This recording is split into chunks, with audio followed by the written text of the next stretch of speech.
Hello and welcome to our podcast Unmute Now. We're back with episode 2 of season 5, and today I'm going to be your lead host. I'm Yolande Robertson Green. I'm wearing a smile. I'm really feeling chilled out today, and I've got with me in studio today co-host Angela. Hello. We're missing Natasha today. Raquel, we've already told you last week that Raquel would be absent from this season due to personal circumstances. But all is well with her. Don't worry. But we've got with us today a very special guest. If you've been following UKPivot and the work that we do, you might have been introduced to this lovely lady in other capacities. But today, she's joining us for the very first time on our Unmute Now podcast. And we have the lovely Denise Hughes. Thank you, Denise, you look beautiful. Oh, I love always. I always have to butter up with that. But it's all true, right? No, I'll take that flattery. Thank you. You're very welcome, Denise.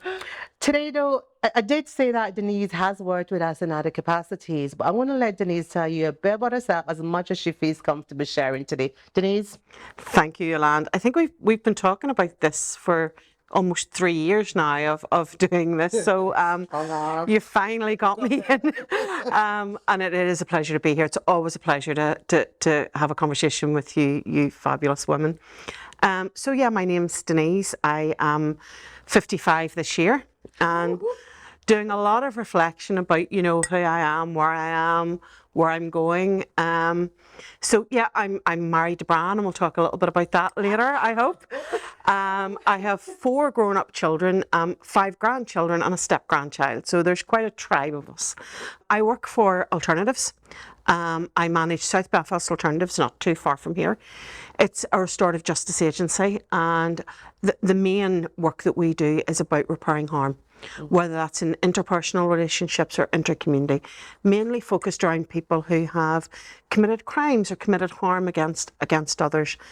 And that's about getting people to acknowledge that their actions have caused harm to other, and for people who have been harmed to feel that they at least have answers, that they at least have some recognition of what has been done to them. I'm trained as a mediator. That was a good part of my life for many years, and a lot of what we do is still mediative in terms of those relationships and how we engage with one another and how we engage on some of these issues.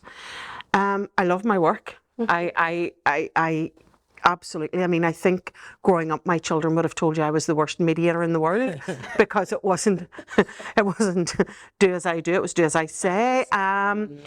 But and again, some of the lessons for me about how do you bring those things that you do so easily with other people into who you are, where it's emotion, where it's consequences for everyday living. So into your personal life. And to your personal life. So that's one of the big ones for me. And very recently, a lot of the work that I've been doing, I suppose the last 5-8 years, has been around good relations. How do we build relationships between different communities, whether they be from this country, this community, in terms of the old sectarian divisions, or with some of the newcomer communities that we're seeing more and more of, thankfully, and those different culture clashes and those different cultural understandings of living and cohabiting in small areas.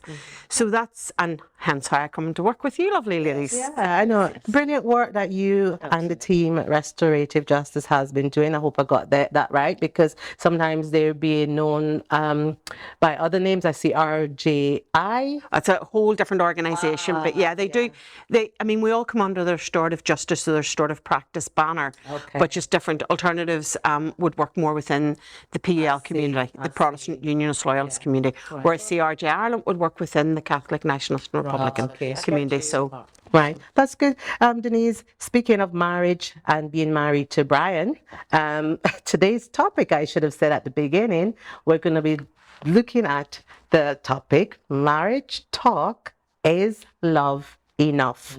And that's where we're going to be trying to pick apart some aspects of Denise's story and how Denise's work and the lessons that she would have perhaps inherited or brought to her own work would have impacted her personal life, maybe her marriage life, and her story. So, Angela, today, before we even get into Denise's story, I'm going to just throw a question out there generically.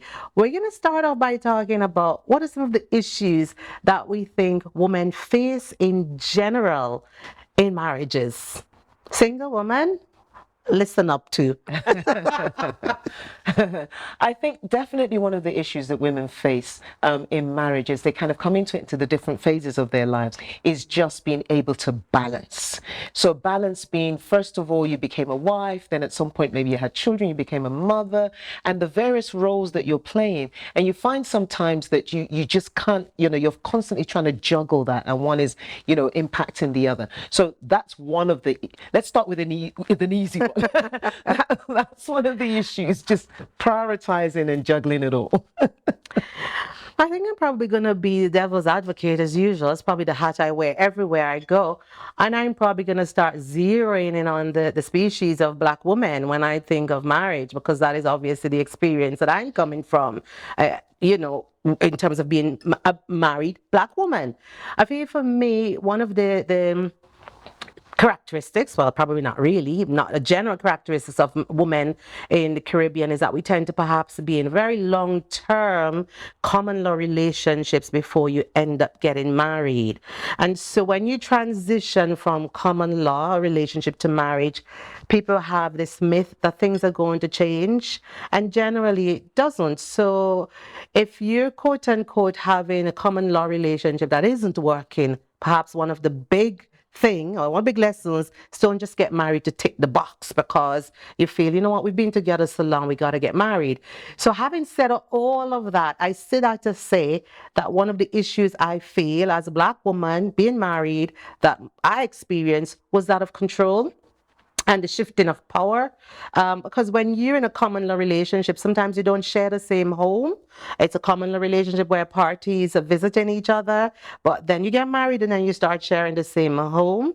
That shifts the balance of power in my mind. And as a strong, quote unquote, Black woman, I want to remain in control, and that would be a problem. Denise?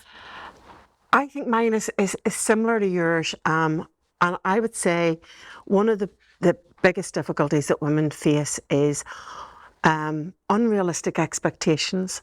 And I think the media, if you look at movies, books, this kind of romantic idealism that you meet this perfect person and they are perfect and you're perfect and your relationship's perfect. And if anything goes wrong, it has to be a failure by one or the other. And I think we're missold what marriage is. Yeah. I think we go into it thinking, oh, this is, he's never going to let me down. I'm never going to I mean, what a load of nonsense. We're human beings. We're going to make mistakes. And if you go in thinking that a mistake equals the end. That somehow that's not just a failure of you or the other person, but a failure in the marriage or a failure of the marriage. So I think our influences, our magazines, our books, our movies have a lot to answer for in terms of that mis-selling of romance. Absolutely. Sorry, just following on from that as well, I think you talked about expectations of society, yes, of women. And can we really live up to that? And how do we juggle that? It depends on which society you live in, right? In some societies, the expectation of women is more sort of, you're in the home, you're the homemaker, you be very sort of, just look after family, look after. Whereas in some societies, I suppose like here, because of the economic realities of life, you also are going to go. It's not just about the man being the breadwinner traditionally in those days. In those days, it seems like everybody was clear about where they stood. The man went out and did the work and brought it home. The woman came and sorted out home, and everybody understood their role. But now we're in a world where that's not cutting it anymore. The woman is also going out, but yet there's the expectation that you're also still doing everything that's in the home. So you go out 9 to 5 or 6 or whatever it is, you come back and where's my dinner? we're all in the same boat. So shifting expectations and how you balance this and what society puts on you as a family, but you finding your own way of what works for you as a family without all the baggage of what society says it has to be. I couldn't agree anymore. But I think that's part of what we're going to get into is that negotiation between each couple of what actually does work and what does that look like as a conversation or as an agreement, as much as the marriage license, the agreement of what that will look like and what are the opportunities for renegotiating that as you go along when things change, when other life, because I'm at the stage now where my children are all married and they all have their own families. Am I still a mother? Absolutely. Do I still get called for grandparent duties? Absolutely. But I'm also a carer for my elderly father. And so it changes as you get older. Well, you get freed up on one hand, your time gets taken in another. And I suppose it's that ongoing negotiation as a couple around, well, what does this mean for us? How does that get balanced? How do we agree then what tasks get taken on? And I'm very lucky that we're at a stage now where we do a lot of that. Speaking of stage now, Denise, I'm sorry, ladies, to be taking you back, but I've got to say, when I hear Denise talked initially about whether or not a mistake is the end or not, I'm again going in strong and saying it depends on the mistake, because if you're very spiritual out there and we're talking about things like infidelity or we're talking about domestic abuse, it probably is the end, isn't it? And when we're talking about the end, what does the end mean? Divorce, isn't it? Because we're talking about marriage, and this is going to be a good segue to really get talking about Denise's story.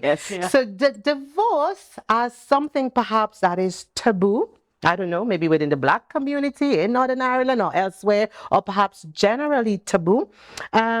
Divorce, how does that take place? And a wee bit about Denise's story. How do you end up getting divorced and remarrying? Come on, Denise, tell us this story. The reason why I've got to say that, here, Denise, I read something today, very, very quickly, and I'm going to let you tell us this really juicy story.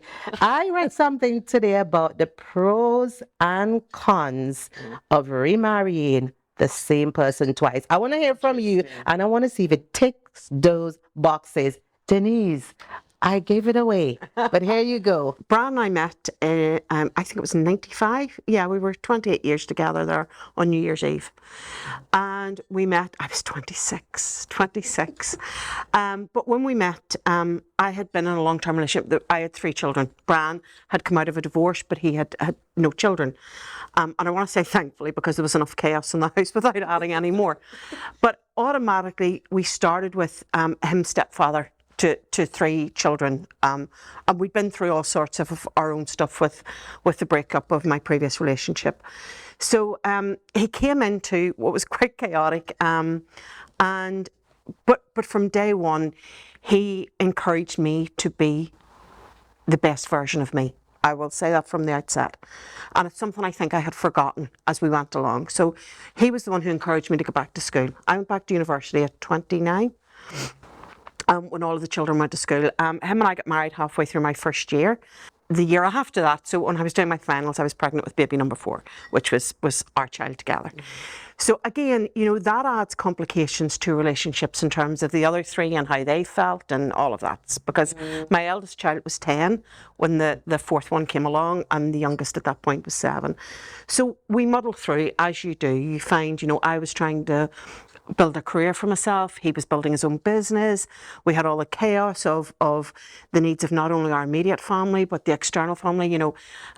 His father had just passed away, and his mother kind of needed some support. I had an elderly grandmother who I was very close to, and so you have all of that going on, plus building careers, plus these 4 children who just were like emotional vampires, who just wanted every part of you. So we just get caught up in all of that, and we did drift apart. I mean, I can see it now with hindsight, looking back, that for a couple of years we had completely disconnected as a couple. There was no intimacy, and I don't mean kind of personal. I mean, we weren't even having conversations about anything bar, did you buy the bread? You know, she has just thrown up again on the carpet, you know, that sort of thing, or I'm away to work. There was no kind of real connectors. There was no... and then in 1998, I discovered he'd had a series of affairs. So your question of infidelity. So for me, yes, it was a line in the sand. It was, that is it. It is broken. He is broken. We are broken. We are done. And I was very badly hurt, to the point of yeah, it was traumatic. It was quite the damage, the hurt that I had been caused. From day one, Brian's response to me was, this was not about you, this was about me. His business hadn't been going well. He'd been feeling all kinds of insecurities, and he'd gone looking for something to bolster his ego. And he kept saying to me, this is not about you. I don't want to lose you, but I need help because I'm not in the place I need to be in. And I couldn't hear that. All I could hear was, I don't care. You've hurt me, the decisions you've made. So we separated. We tried a number of times at reconciliation, getting back together. The hurt was too much. I just needed to walk away. And he kept saying all through this, I don't want this to be the end. And my response was, when I actually filed for divorce and I said, I need this marriage to be over. Whatever we do in the future, this needs to have a proper funeral. I need to be done. I can't fix. It's too broken. It's too much chaos. It's too much pain. It has to be over for me. So we went our separate ways for quite a while.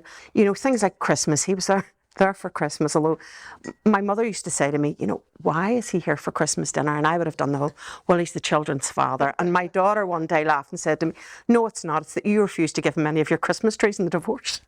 So the alternative was then to invite him, because the idea of him sitting in a pokey little house on his own on Christmas Day with no Christmas trees.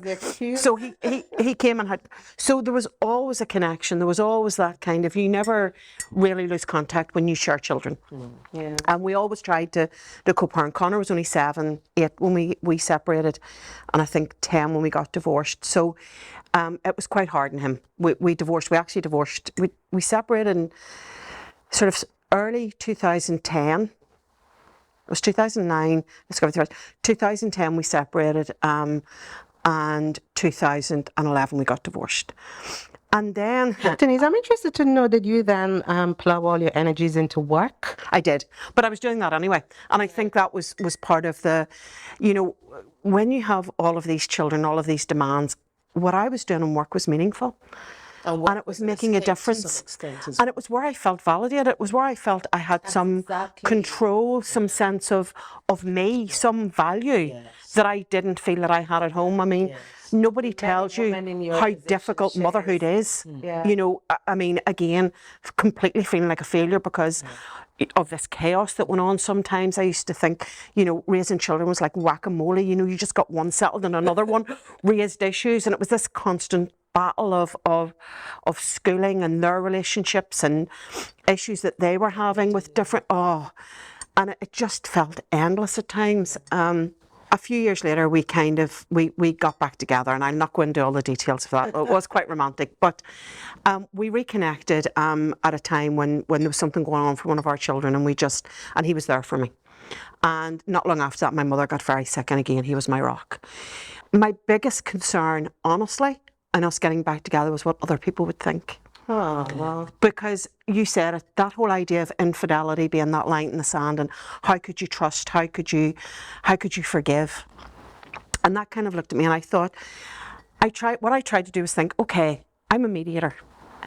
Take myself out of it, take the emotion out of this, try to step sideways and think, what do I know about conflict? What do I know about harm and hurt? And I thought, right, okay, so the first thing that came to me was, everybody talked to me about, you need to look at forgiveness. And I asked everyone who would talk to me about it, from faith leaders to community activists to anyone who would listen, what does forgiveness mean? What does it look like? Because it's one of those words that gets thrown about, and I didn't know when I would know I was there. Yeah. And the other one was around We have all made mistakes. I have made some horrific decisions in my life. Looking back now as an adult thinking, what were you thinking? Do I want to be defined by those? Absolutely not. Do I want to, if it was another couple sitting in front of me, would I have compassion for both of them? Yes, I would. So why was it so hard to find compassion for Brian and what he was trying to say to me about what had gone on for him? And it was because he'd hurt me. So it was about setting aside that and saying, can I look at this a bit more compassionately? Can I hear him? Can he hear me? And can we start having conversations? And I'm not saying I wasn't triggered. I'm not saying there weren't times that I was, screaming at him like a banshee because that hurt didn't just go away automatically. But as we started to re-engage with each other and actually talk about what we needed to be happy and what we expected of each other and what some of those ground rules were around and some of those fundamentals around, for me to be happy, I want him to be happy. And when someone has hurt you, that's quite hard. When you think you deserve them to make you happy, but you don't deserve to make them happy. And I don't think I ever really considered that through any part of our marriage, and I don't think he did either. I think that was a learning we came to, and I have to say we also went to loads of therapy. We used a professional, we sat and we had a very structured kind of re-engaging with each other, and that was helpful because again, it's taking it out of that kind of ball of emotion and saying, okay, but for me, the biggest lesson is absolutely that I had, even now going forward, I have to appreciate him for the good. And does he still annoy me? Oh my goodness. I mean, he has a sore shoulder and he grinds his teeth, and some of these days I swear I'm going to suffocate him. I am going to suffocate him. Let's not talk about the pet peeves. Do you know, so does he still aggravate me? Yes. Are there still sometimes things that happen that remind me of things in the past? Sure. Absolutely. But it's about reconnecting and appreciating who he is and what he is and the effort that he has made to make us work. And that we're all on a journey. Do you know? Absolutely. So, Denise, this episode really was about you telling your story, and we've really allowed you to do that. But I'm going back again very quickly to the article. Did we tick some of the boxes in the article? So one of the things that the article did say is that when you get remarried to the same person, you already know if your mother-in-law doesn't like you.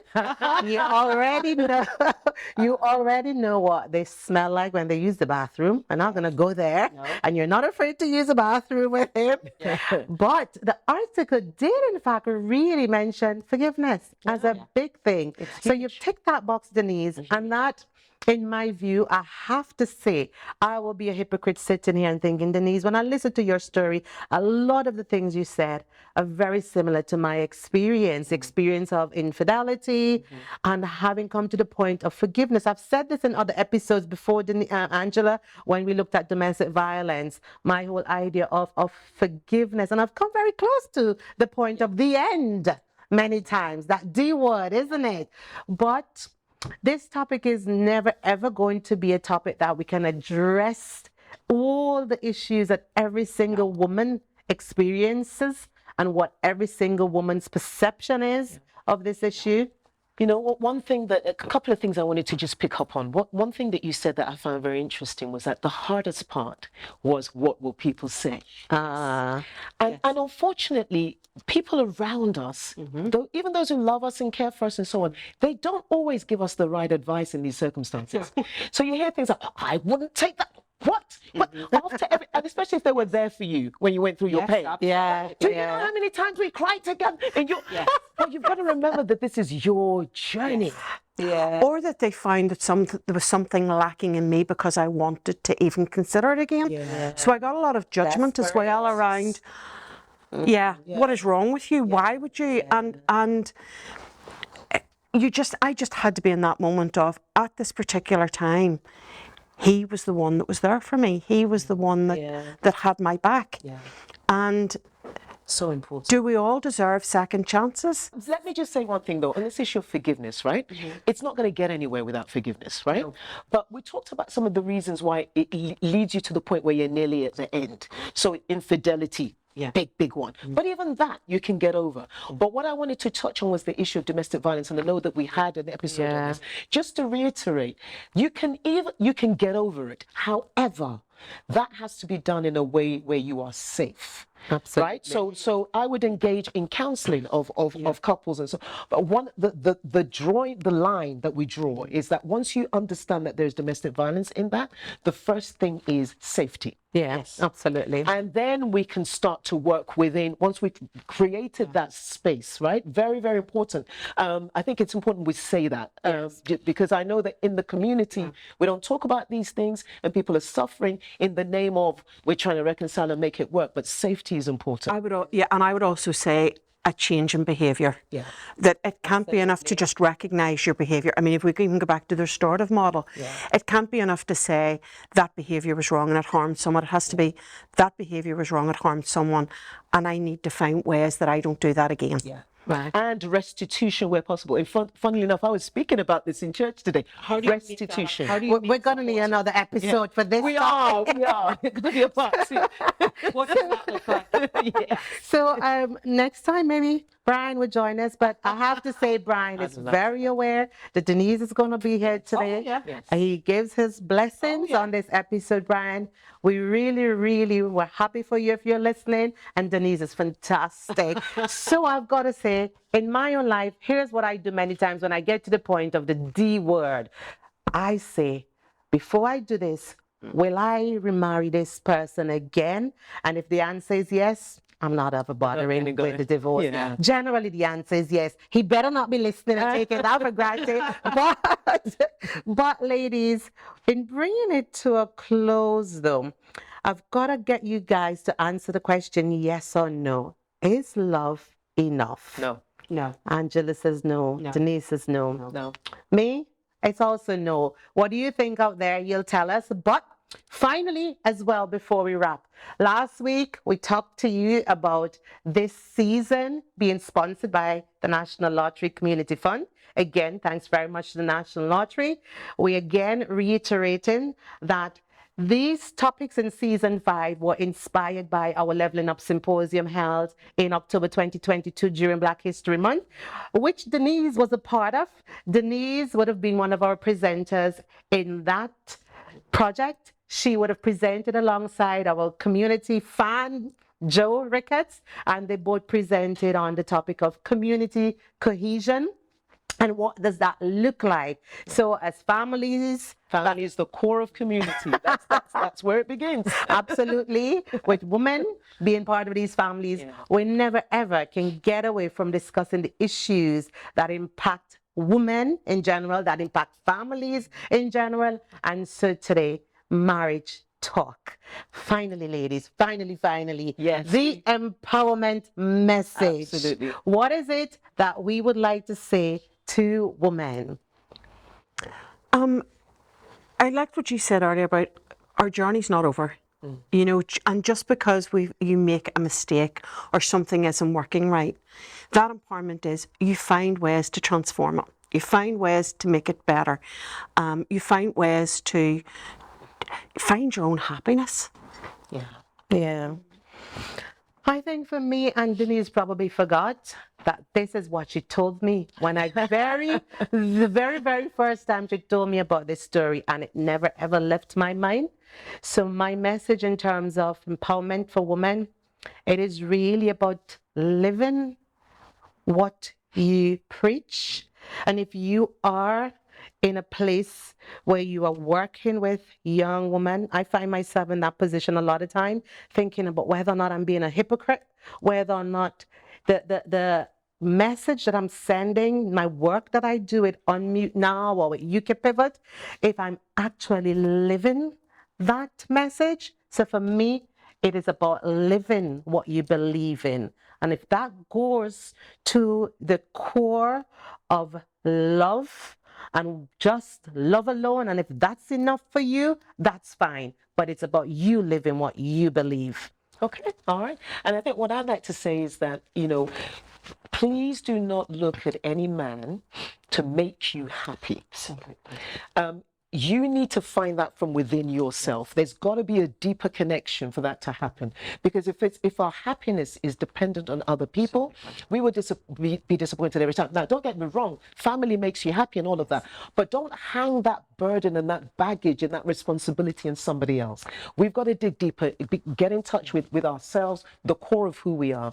And out of that, it actually influences then our environment and our family. Absolutely. And I think that's what I was trying to say earlier with that thing about the romantic nonsense that we're sold, that somehow this other person is going to complete us.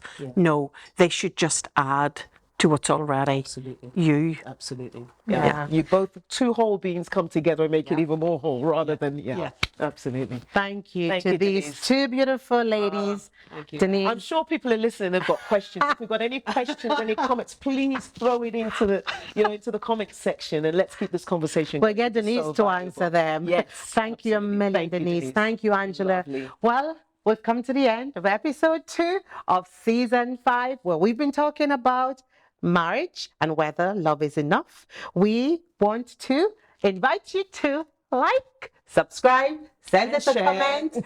And Natasha is not here today. She usually does all the social media handles, but you can find us on Facebook. You can find us on Instagram and Twitter at Unmute Now and Unmute Now 1. Ladies and gentlemen, thank you and see you next week. Keep raising the volume on the whispered conversations in our communities. Bye-bye.